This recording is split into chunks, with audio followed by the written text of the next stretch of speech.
to God for Israel is that they might be saved. Let us bow our heads. Heavenly Father, we thank Thee and we praise Thee for Thy love, Thy peace, Thy joy. Lead us, guide us, continue to protect us. Let Your word become real unto us, Lord, that we might walk therein, and that our lives might be enriched through Your presence and through the practice of Your word. Help us, Lord, that we be not hearers only, but doers also. For Your word continues to give us life and give it more abundantly. Therefore, we thank Thee and we praise Thee with all that we have. In the precious, the wonderful name of Christ. Amen. It is a great day to be alive. It is a great day to be alive. And I thank the Lord for all that He does for us. This has been a busy week, but a wonderful week. And I am appreciative toward God. Interestingly enough, the Lord leads us and He guides us through His word. That sometimes cause us to be jealous. I see those differences that sometimes cause us to be at odds with each other and sarcastically upset. What I mean by that is we come together and we can be in reunion together and whatnot, but every now and then you'll hear a comment and you'll wonder, where did that come from? You recognize that families go through this process that causes us to be both together and apart at times. But what love does is continue to keep us at the table in spite of the feelings that we sometimes have. At the same time, we recognize that there are certain folk that we just have to stay away from. Now, in some years, it is both a blessing and a curse that there's some folk that just don't show up. And in those years, sometimes you might get by and have an extremely peaceful reunion. And then in other years, there's some folk that show up and you are on pins and needles hoping that the explosion does not happen. And so family is made up of all of those things. We hate to admit the other side. We like to just look at it as the loving family. We hate to admit that sometimes there's some problems in the family. And so today, the text that we have, as I was looking, as I observed these differences, as I recognized that there are those separations in family, I thought about and I'm thinking about and I'm focused upon the text for today. Because in Genesis chapter 31, we find the latter part, the ending, the closing, the farewell, the crescendo has come, and now we are on our way to the decrescendo. We're coming down to the last part of a relationship that has been tricky at best.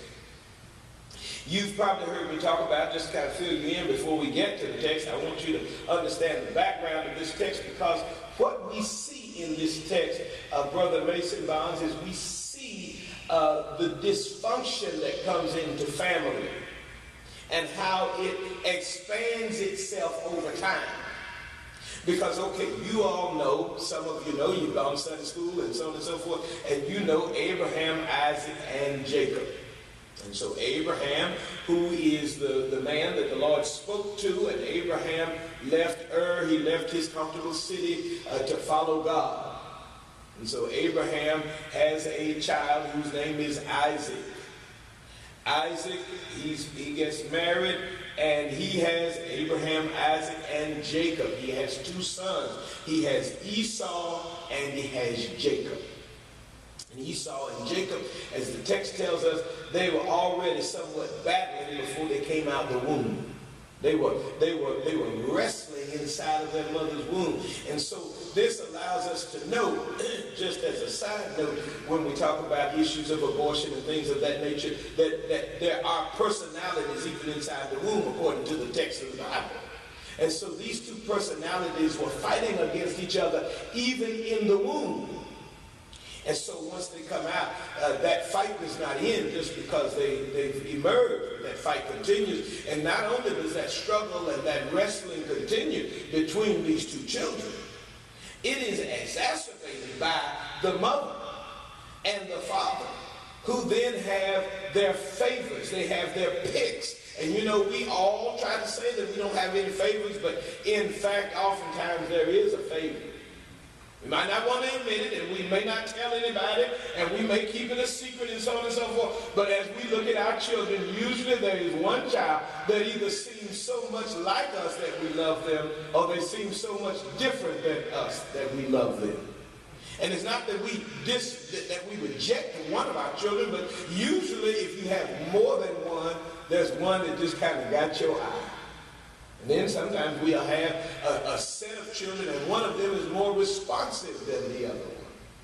And you know, it's always good to have a responsive child, one that will help you when you're in need, one that thinks about their parents, one that calls when they don't want something. And then when you become a grandparent, oh Lord. Because as grandparents, we feel that we have a special license to spoil our grandchildren. And we feel like we can make a choice if we want to, because I've got a few of them and I don't fool with that little bad son, that one right there, and I like this one right here, and so we make these differences. We don't like to admit it, and that's why you're quiet right now, but I'm just going to be honest with you. I know y'all got it. And so we have these little favors, and the mother and father, because of the favoritism that they showed between these two sons, they exploited, they caused an explosion between these two children. And so sometimes our favoritism can be destructive toward the family. And so it's important for us to recognize that, yes, there is going to be something natural within us that oftentimes favors one over the other, but we must struggle and we must continue to work and operate in a secret mode whereby we silently smile at them, but don't make an extreme difference between two children. Because in this case, it caused these two young men, these two brothers, these two twins to be at odds with one another. Ultimately, the one upset the other. I won't go into the whole story, but upset the other to the extent that his mother told him that he needed to flee so that he would not incur any harm and danger at the hand of his brother. And so he leaves, and when he leaves, his mother gives him instructions in terms of who to connect with. And so as he leaves and he goes to another town, another place, and he ends up being the guest of his uncle. And while being the guest of his uncle, he fell in love with his cousin. Now, don't get outraged, because in this day and time, this was something that was okay. You know, this was okay at this particular point. And so he falls in love with his cousin, and he's supposed to, he goes to the uncle and he explains that he wants to marry his cousin and whatnot. And the uncle agrees. But the uncle is a little bit tricky. And so what he does is he tells him that he will let him marry his daughter, but he didn't tell him that he had intended to give him his older daughter first. And so he ends up married to the older daughter, and we have some indication that there was something just quite not right about the older daughter. We believe that she wasn't attractive. The Bible says that she was tender-eyed. and so we think that she just wasn't as attractive as the other daughter. And so he ends up being with the other daughter, but he still has the desire to have the daughter that he initially thought he would have. And so, make a long story short, the uncle ends up tricking him into working for him for a long period of time. And at the end of his tenure, at the end of his work, and at the end of his talk, he ended up with 4 women. He ended up with his 2 wives, and each wife had a handmaid. So he ended up with 4 women. And through what they did, and you've heard this in previous sermons, through what they did, he ended up with a whole bunch of kids. And everybody had some children The most difficult birth was from the woman that he really loved. And so he ends up with children, and he ends up, with a family. And now in chapter 31, just kind of give you the outside of that. In chapter 31, we now see him as he's worked. He's got a family. He's built himself. He's built a relationship with his uncle. He's made his uncle somewhat rich. And so now, look what happens in the text. I hope that just gives you the short story. If you want the whole story, go back and start reading. But here's what happens in the text. Genesis chapter 31, verse 1. And he heard the words of Laban's sons. Now, Laban is his uncle. He heard the voice of Laban's sons. So these are his cousins. Saying, Jacob hath taken away all that was our father's, and of that which was our father's hath he gotten all this glory. And so, okay, he's staying with his uncle, and now his cousins are bothered. Okay? And so look at verse 2. And Jacob beheld their countenance of Laban, and behold, it was not toward him as before. And so we recognize that some things have changed. And so today I raise this question to you, Jacob and Laban, when things have changed. What to do when things have changed? Because you know what? Relationships do change. Seasons change. There are things that change in our lives. And sometimes we try to hold on to the illusion. We live in denial, and we want to believe that things are still the same when things, in fact, have changed. And he's noticed here that they started to treat me kind of funny. I've been staying here out of work. I've got, these are not only his cousins, but these are no doubt his brother-in-laws, because he's married to their sisters. And so he's in the family in so many ways. And I found it kind of interesting that sometimes people can be at odds with one another when we're all in this thing together, because, how do you treat your brother-in-law and your sister-in-law kind of funny when you look at your little nieces and nephews? Don't you think about the rest of the family? There's one person that can bother you. There's a couple of persons that can bother you. But does that make the whole family bad? Now you say, well, Pastor, why you say that? I say that because sometimes we do that in the church. You get mad at one person, somebody says something, and you hold it against the whole church. How you going to let one person make 99 other folk look bad? And so sometimes we charge one incident to the whole family, but here he's got an issue. He has the sons. The Bible doesn't say a few of them. The Bible says the sons of Laban. And so we recognize that they've gotten together and things have changed. Not only have the sons changed, but the father has changed in the way that he treats them. All of us need to recognize when people have changed in the way they treat us. Customer service. The folks that we use and the places that we shop, you need to recognize when people change towards you. And so he recognizes this. And so I say to you today, you need to notice when your welcome has worn out.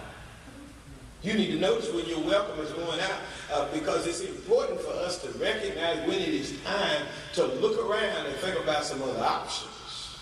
You don't want to be lost without any option, because there are folks that will accept you in at first, but then they start treating you funny after a while. This is a biblical principle that I'm telling you about, because in Matthew chapter 10, verse 14, Matthew 10:14, Jesus had sent the disciples out and he wanted them to preach the gospel.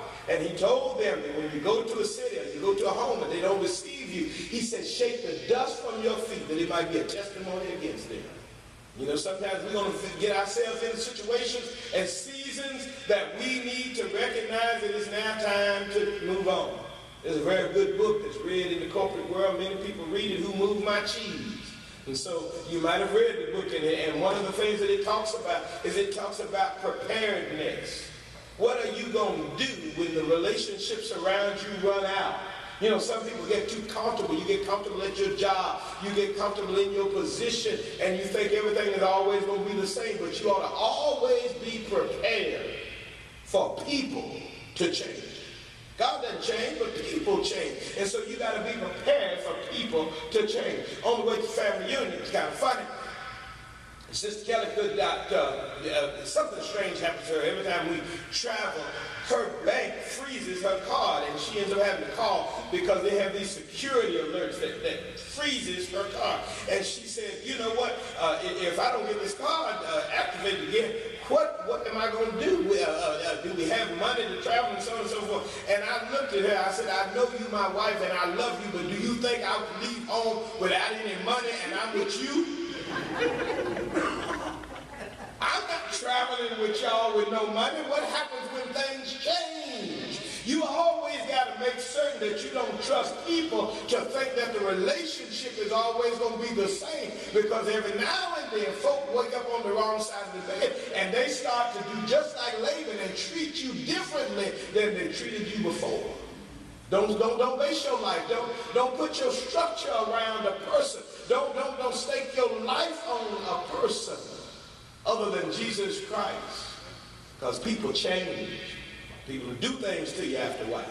And so he noticed that they were different, and we need to know when we've worn out our welcome. But then look at verse 3. And the Lord said unto Jacob, return unto the land of thy fathers and to thy kindred, and I will be with thee. And so we also must make sure that we listen to the Lord. Do you know what I find is different and that's really interesting here? Is that, Sister Shantae, we've got to recognize that not only should we listen for the Lord, but we've got to let the Lord's voice lead us beyond the voice of others. Because notice there's somebody else talking in this text, because as we began, if we look at it, we see in verse 1 that he heard the words of Laban's sons. And in our lifetime, sometimes it is so difficult, Day, to be able to get beyond the words and the voices of other people. The stuff that people say about us and the stuff that people say to us. Oftentimes we put a lot of stress in our life, always rehearsing and listening to what somebody else said about us. Some of us are still bothered by something that some kindergartner told us when we were in kindergarten. Somebody told you you were too black or too tall or too short or too big or too whatever.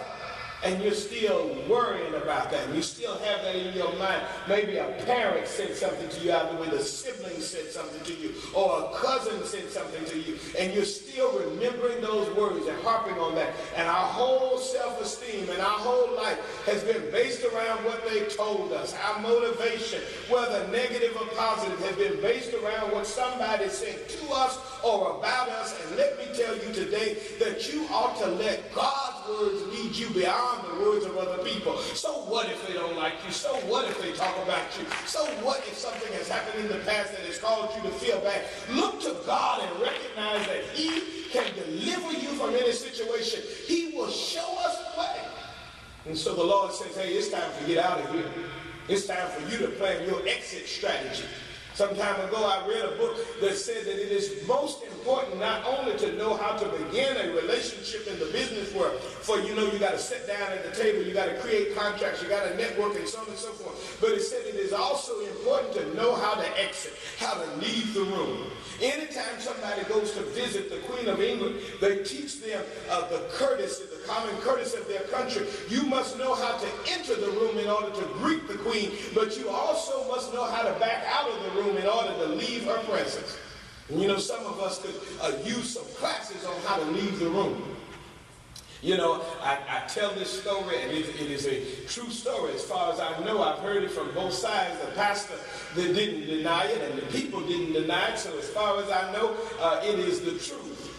Mother Chapman, the previous church that I pastored for 14 years, before I got there, there was a pastor there who had pastored the church for a short time. Now, I'm telling you that he pastored the church, but his name does not appear in the church history because the church decided to take it out.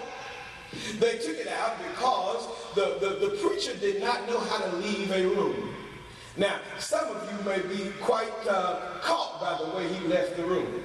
But many of you would recognize that he did not know how to leave a room. And because he didn't know how to leave a room, they took his name out of the church history. He arrived on one Sunday, and they had gotten to a place where they did not want him to be their pastor anymore. And so they told him, we do not want you to preach today. We want you to pack your things, and we would like for you to leave our building. And so he said he went to his office, and Deacon Johnson, he gathered all of his things, and he got to the door. And just before he got to walk out the door, he looked at them, and he said, you all can go to, and he said the word. And so he left. And because he did not know how to exit a room, the next time I saw him, he was no longer a pastor, and he was working a secular job. And the church no longer wanted to hear his name, even to place it within their history book. All of us can learn a lesson about how to leave a room. Just because somebody makes you mad, just because somebody tricks you, just because somebody's done something to you, you don't have to cuss them out to leave. You don't have to get upset to leave. You can leave in a peaceful manner. You can leave by bidding them peace. You can leave with love and joy and peace. You can leave in the Spirit of God. Because far too often we don't know how to leave a room. And so the Lord will lead us to know how to leave the room. But then I also want to let you know, because I don't want anybody to leave and say, Pastor was preaching about families, and he said that sometimes, we really need to leave the relationship alone, and sometimes we need to walk away. I'm not talking to married folk. Because there's some folks who go home and say, you know what, Pastor told me I can leave today. But I must remind you that Matthew chapter 19, verse 6, Jesus gives us the formula for husband and wife. The reason that a husband and a wife don't leave each other, because according to the text, they are one. How can you leave yourself? I've tried, but sometimes I get on my nerves. But you can't leave yourself. No matter where you go, you can't leave you. And so if a husband and wife are no longer two, but they are one flesh, then how can you leave yourself? And so he tells us, and he wants us to recognize that we are one. But not only are we one, in the household of faith, we will have issues and we will have troubles and so on and so forth. But we must reason together with the Lord that he might lead us and guide us, and we might stay together in his spirit, the body of Christ. And so we go through some trouble, just like your body goes through some aches and pains, but you don't dismember yourself. And so we recognize that it is important for us to leave some relationships, but there are some relationships that we must pray about and keep on keeping on, which allows us to recognize what happens in verses 4 through 5. There were some folk that were against them and against Jacob, but look at 4 and 5. And Jacob sent and called Rachel and Leah, these are his wives, to the field unto his flock, and said unto them, I see your father's countenance, that it is not toward me as before, but the God of my father hath been with me. And ye know that with all my power I have served your father. And your father hath deceived me and changed my wages 10 times, but God suffered him not to hurt me. If he says thus, the speckle shall be thy wages, then the cattle bear speckles. And he goes on and go forth to kind of explain some things to his family. But what he does is he goes to the field. He brings his wives together. And at that time, that was okay. He brings his family together. He brings his resources together. And so let me tell you that we've got to notice when we go out our welcome, we've got to listen for the Lord. But then we got to get on one accord. One of the first things he does is he rallies the truth. He makes sure that he brings his family and he begins to explain to them what's going on. You know, families could do a whole lot better if we would just be honest enough to retreat to the field every now and then. If we'd be honest enough to sit down and talk to one another and tell the whole truth and nothing but the truth.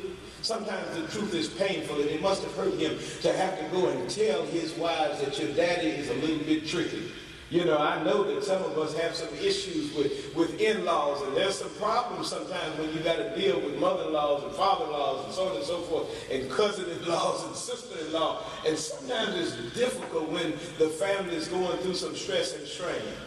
And you know, there's a way that we ought to do things, and we ought to do it in love. There's a time and a season that we ought to do things. But every now and then, the family has to come together and be honest about issues. This is affecting me. This is hurting my feelings. You wouldn't believe what so-and-so said to me. If you can't talk to your husband or your wife, then who can you talk to? And so we ought to open a relationship of communication whereby we're able to sometimes retreat to the field without all of the other outside voices, without the extended family whispering in our ear, so that we might be able to sit down and talk about the resources and the future. He's concerned about the resources. He's concerned about the future. He's concerned about his family, and he recognizes that the only way to deal is to deal on a united front. You know, some of us, the reason that our kids do so many dumb things is because you got mama saying one thing and daddy saying something else.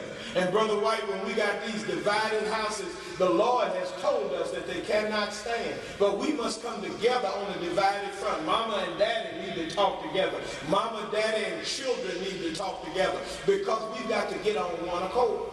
Not only that, but the church has to be on one accord.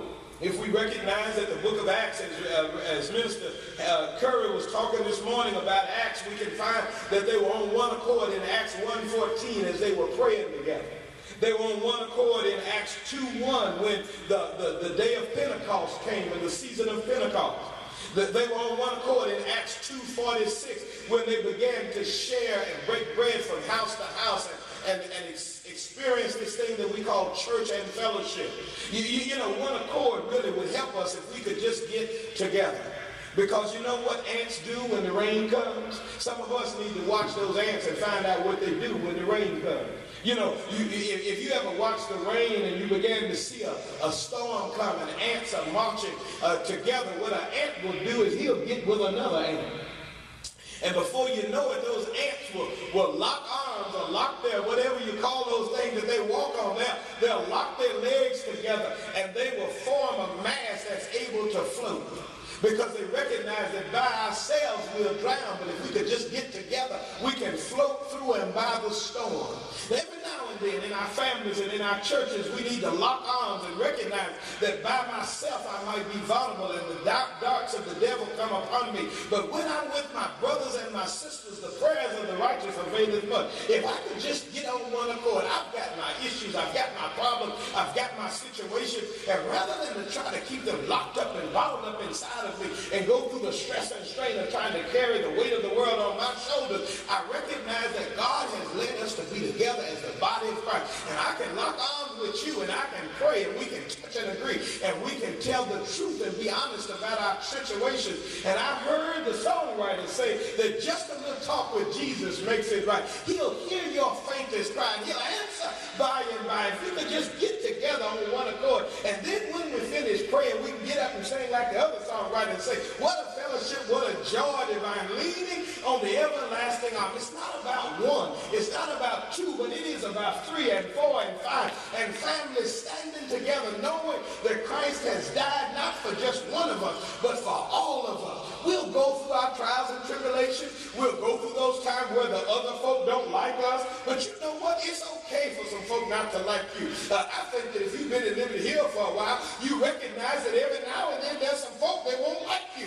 But if you just keep on keeping on, the Lord will bless you anyhow. Let them go on about their business. Pray for them and have peace and love in your heart. Don't be mad at them. Don't get upset. But rally the troops in prayer. Rally the troops in conversation and connection. Rally the troops that we might be on one accord in spite of whatever they're trying to do to us. And I like the fact that when he came together with his wife and when he came together and he talked about it, he said, you know what? No matter what he does to us, no matter if you come with the A plan, the B plan, or the C plan, we still going to stick together through this thing. And you know what? There going to be some times where the devil going to switch some things up on you. He might throw you a curveball. He might throw you a slow ball. But no matter if he throws you A, B, or C, God, he said, God has told me to go back to the land of my father. When the Lord tells you something, doesn't matter what the devil throws at you. Doesn't matter which way he comes at you. Doesn't matter what they said about you. Doesn't matter how many are against you. When the Lord told you to do something, then it doesn't matter what the plan might be, because your main plan is protected and guided by the Lord. Your main plan is no matter what they said about me years ago, your main plan is no matter if they've changed their mind about me, God still directed me and God still loves me. And so what do you do when things change? You hold on to the one who changes not. Hebrews chapter 13 tells me he's the same yesterday, today, and forevermore. When things change, Hold on to a changeless God that will protect you in season and out of season.